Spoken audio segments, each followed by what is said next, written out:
వస్తాడు, అవునా కదా? మరి నిజంగా వాళ్ళు రావాలి ఆయన ఇక్కడికి.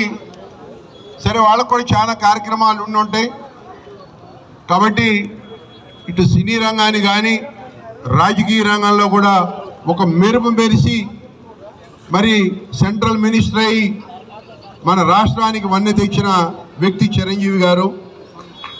నేను మనస్ఫూర్తిగా మా ప్రభుత్వాన్ని కానీ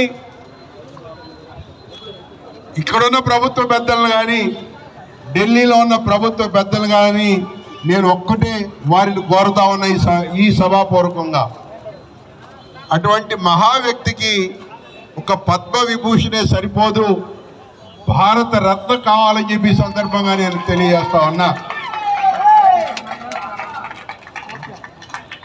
ఒక భారత రత్న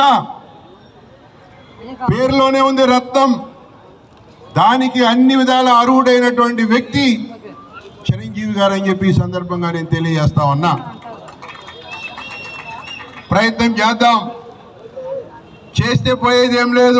మన ప్రయత్నం తప్పకుండా అందరూ కలిసి రావాలని చెప్పి ఆయన ఏ వర్గానికో ఏ ప్రాంతానికో ఏ కులానికో ఏ వర్గానికో నాయకుడు కాదు. చిరంజీవి గారు దేశానికే నాయకుడు, దేశ సినీ చరిత్రకే వన్నె తెచ్చినటువంటి మహా వ్యక్తి, మెగాస్టార్.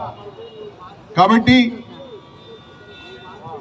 ఇది ఒక ఎత్తు అయితే, ఇక నా పర్సనల్గా నేను చెప్పదలుచుకున్నా, నేను ఇవాళ మీ ముందుకు వచ్చి ఇలా మాట్లాడుతున్నాను, ఇలా నిలబడ్డాను అంటే దానికి ప్రప్రథమ కారణం చిరంజీవి గారు అని చెప్పి సందర్భంగా మీకు తెలియజేస్తా ఉన్నా.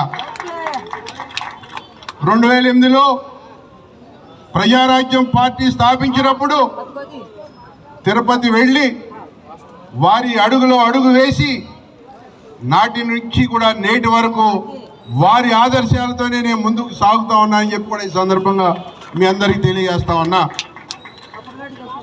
నేను రాజకీయాలకు కొత్త అయినా